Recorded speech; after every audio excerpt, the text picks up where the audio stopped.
Congratulations on your new baby. Here's a gift of $3,400. What? I can't accept that much. It's okay. It's a gift from me. Thanks, Mom. This really helps. Although we were expressing our gratitude, I felt something was off the moment I held the envelope. When I checked inside, there was no money, but something else. I was so mad, I threw the envelope into the trash can. Hey, what are you doing? That's the money Mom gave us. Apologize to her right now. Unaware of what was inside, my husband Ralph scolded me. Would you say the same thing after seeing this? I showed him the contents of the envelope. He trembled and clenched his fists. Mom, don't mock us like this anymore. My name is Brooke. I'm 30 years old and an office worker. Ralph and I have been married for 2 years. We met at a mixer. He was handsome, and I was immediately attracted to him. He seemed interested in me too, and we started dating. He was kind and had a wonderful smile. I was so happy to be with him. Being together always felt relaxing. Our relationship smoothly progressed, and we started living together after a year. We began seriously considering marriage. A year after moving in together, he proposed, and we decided to get married. I had wanted to marry him too, so I was overjoyed when he proposed. We quickly went to greet each other's parents. My parents really liked him. Well, he's very nice and works at a big company, so he made a good impression on them. I was relieved my parents approved of our marriage. Next, we went to his parents' house. I was nervous on the way there. When we arrived, his parents welcomed us. Hello, you must be Brooke. Yes, nice to meet you. Thank you for having me today. No need to be so formal. We're happy to welcome you. My father-in-law, Mark, said this with a kind smile. He's just like Ralph, I thought. Ralph's kindness probably comes from him. Meanwhile, my mother-in-law, Paulina, stood straight, watching me intently. I felt intimidated by her presence. It's typical for mothers-in-law to be strict, I guess. I made sure to be polite. Mark kindly asked various questions, which made it easier for me to talk. But Paulina remained quiet. After we finished our marriage greetings, Ralph and I felt exhausted on the way back. That was stressful. Ralph, your mom is kinda scary. Really? She's usually nice. No, she was pretty intimidating, stern and silent. True, she was quieter than usual. But she's basically kind, so don't worry. If you say so. I was relieved to hear him say that. Both our families met without major issues, and our wedding went well. Many friends and colleagues attended, making it a memorable event. After our honeymoon, we started our life as a married couple. Living together before marriage meant our lifestyle didn't change much, but being newlyweds still felt new. We both worked, so we shared household chores. Ralph, having lived alone for a while, was good at cooking. We would prepare make-ahead dishes together, and whoever came home first would cook the main dish. We lived happily, adapting flexibly to each other's needs. Our rules for living together remained the same, and I was happy we could live blissfully in our own way. I thought our life would continue like this, gradually adding more happiness like having children and buying a house.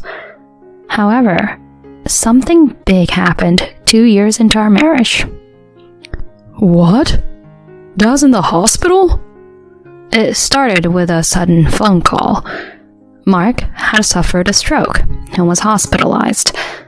Ralph and I rushed to the hospital. Dad, are you okay? Thanks for coming, you two. Sorry to worry you. I need to be hospitalized for a while for some tests. I see. Mark, let us know if there's anything we can help with. Thanks. That's sweet of you to say. After chatting in his room, we left. I'm worried about your dad. Yeah, me too. Let's visit him as much as we can. Thanks, Brooke. That means a lot. We visited him between work. The test results revealed he had cancer, with only about a year left to live. We were speechless at the sudden announcement. No, he can't be. Both of us, and especially Paulina, were deeply shocked. And of course, Mark himself must have been devastated. None of us could accept this unexpected turn of events. But we couldn't stay down forever. We had to cherish the remaining days with him. My husband and I decided to visit him every chance we got. He always seemed so happy to see us. We had a good time in his hospital room, listening to his stories. But after about 6 months, he reached the end of his life and passed away. We were prepared for it, but losing a loved one is still incredibly painful. We couldn't hold back our tears. We managed to arrange the funeral, but we cried throughout the ceremony.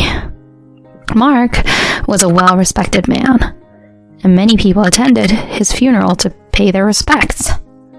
Everyone was crying. I don't think anyone was there out of obligation. After the funeral, we were able to send him off properly. Gradually, my husband and I started to regain our strength and return to normal life. One day, Paulina contacted my husband. She wanted to talk and asked us to make time for her. So, on our day off, we went to her house. Mom, what's going on? Thank you for coming. I have a little favor to ask. Since your father passed away, I've been living alone, right? But I feel so anxious. What if I fall ill here and die without anyone noticing? And the loneliness of being alone. So, I was thinking, Ralph, could you move in and live together? Live together? To our surprise, she wanted to move in with us. Both my husband and I were taken aback by the sudden suggestion. She seemed very distressed. We asked for some time to think about it, and discussed it when we got home. Your mom seemed really desperate, didn't she? Yeah, she did. I'm okay with us moving in with her. Really? Yeah, it's close enough to work, and seeing how anxious and lonely she is, I can't help but worry. Thanks, Brooke. Mom will definitely be happy.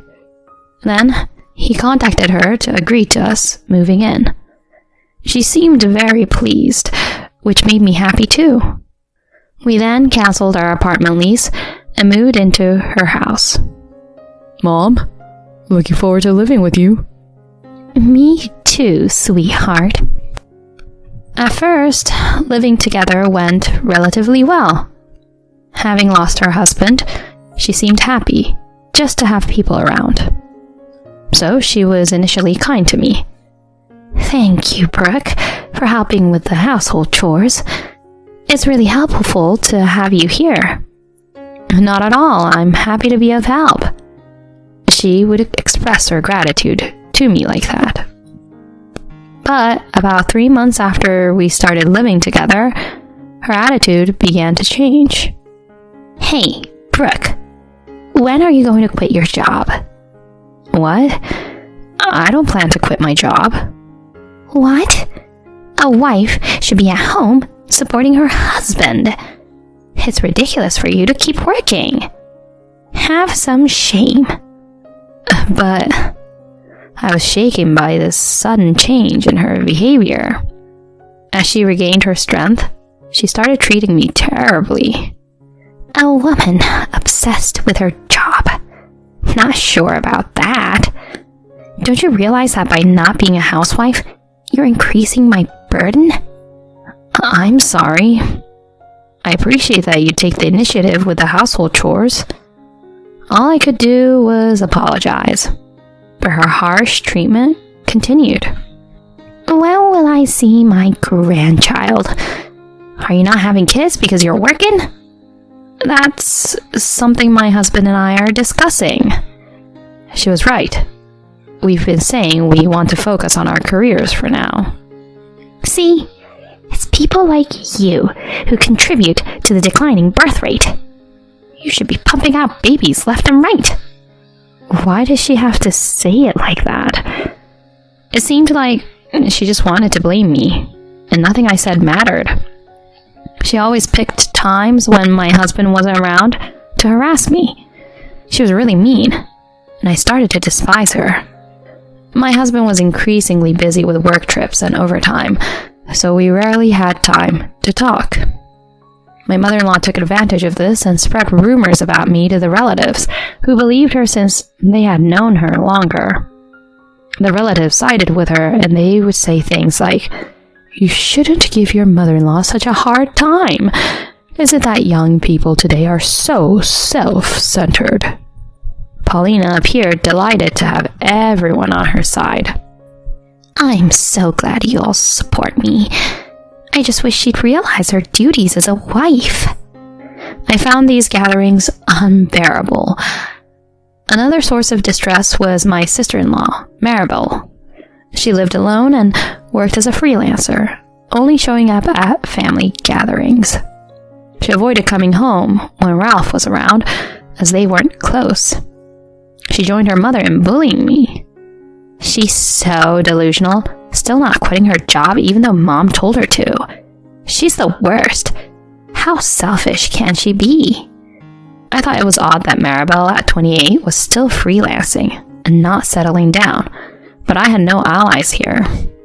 All I could do was endure it. During this time, I suddenly fell ill and went to the hospital. I found out I was pregnant. We're pregnant? That's awesome. Ralph was thrilled to hear the news. I'll work even harder. Let's build a happy family. Yes, let's do that. Even though living with my mother-in-law might be challenging, she seemed happy about my pregnancy. It's about time. But good job. Thank you. I thought maybe she'd be kinder to me now. But I was naive to think that. Hey, Brooke. Why are you just lounging around when you're not working? I'm sorry. I've been feeling really sick with morning sickness. Not my problem. Just do the housework. Laundry, cleaning, and make lunch too. She was harsh, not caring about my condition. But I had to protect my baby and myself, so I didn't do the housework as she demanded, though I did what I could within my limits. She was furious with my attitude and kept berating me. I decided to talk to my husband about going back to my parents' house for the birth. He respected my decision, saying it was best if I thought so. Paulina opposed, but I insisted and went back to my parents' house for the birth. Life there was truly comfortable, and I realized how much stress I had been under from my mother-in-law. Months passed, and I gave birth to a healthy baby girl. Ralph was so moved, he cried with joy. Holding my daughter, I felt emotional and excited about our future life together. However, I felt uneasy when I heard Paulina muttering, "A girl, huh?" After a few days in the hospital, I returned to Paulina's house. My husband took a day off to pick me up. When we arrived, my smiling mother-in-law approached me and said, "Congratulations on your new baby." "Thank you. Here's a gift of $3,400. She handed me an envelope. "What? I can't accept that much." We were shocked. Even if it was a gift, we couldn't accept that much. Ralph also declined, but she insisted. "It's okay. It's a gift from me." I felt compelled to accept. Thanks, Mom. This really helps. Thank you so much, Paulina. As we were expressing our gratitude, I felt something was off with the envelope when I held it in my hand. It felt too light. She was busy playing with our daughter. I felt something was off and took the chance to open the envelope. Inside, instead of money, there were other things. I was so angry that I threw the envelope into the trash can. Hey, what are you doing? That was the money Mom gave us. He was shocked and looked at me, scolding me. Apologize to her right now. He was angry, not knowing what was inside. Would you say the same thing after seeing this? I showed him what was inside the envelope. It was a bundle of receipts from a recent trip she took with my sister-in-law. They bought various things like souvenirs and brand items. The envelope also included hotel bills. It seemed like she was asking us to reimburse her for these expenses. Oopsie! It seems I made a mistake. I meant to give you a birth gift, but I handed you the travel receipts instead. But you know, I had a lot of extra work while you were away for your birth, so I'd like you to cover these. She said this and laughed. I was just amazed at how hopeless she was. Ralph, trembling with anger and clenching his fists, said, Mom, don't mock us like this anymore. What do you mean, anymore? I know you've been bullying Brooke. What are you talking about? Me bullying Brooke? There's no proof of that.